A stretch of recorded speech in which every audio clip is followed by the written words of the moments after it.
ಈಗ ಚಂದನವನ ಸೇರಿದಂತೆ ಸಿನಿಮಾ ರಂಗದಲ್ಲಿ ಈ ವಾರ ಬಿಡುಗಡೆಯಾಗಿರುವ ಸಿನಿಮಾಗಳ ಸುದ್ದಿ ನಿಮಗಾಗಿ.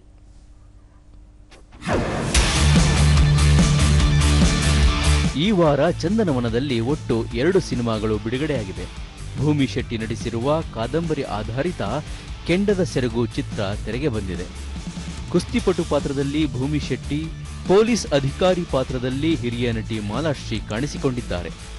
ಸಾಮಾಜಿಕ ಸಂದೇಶ ಹೊಂದಿರುವ ಹಾಗೂ ಮಹಿಳೆಯ ಆತ್ಮಗೌರವ ಮತ್ತು ಹೋರಾಟದ ಕಥೆಯ ಜೊತೆಗೆ ಇಂದಿನ ಸಮಾಜದಲ್ಲಿ ಯುವತಿಯರಿಗೆ ಆಗುತ್ತಿರುವ ಅನ್ಯಾಯ ಮತ್ತು ದೌರ್ಜನ್ಯಗಳನ್ನು ಸಿನಿಮಾದಲ್ಲಿ ನಿರ್ದೇಶಕ ರಾಕಿ ಸೋಮ್ಲಿ ಕಟ್ಟಿಕೊಟ್ಟಿದ್ದಾರೆ.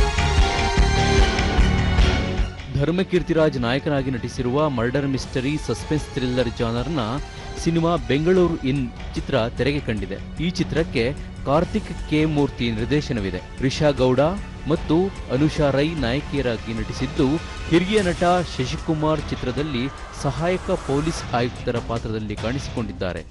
ಬಲರಾಜ್ ವಾಡಿ ಮತ್ತೊಂದು ಪ್ರಮುಖ ಪಾತ್ರದಲ್ಲಿ ನಟಿಸಿದ್ದಾರೆ.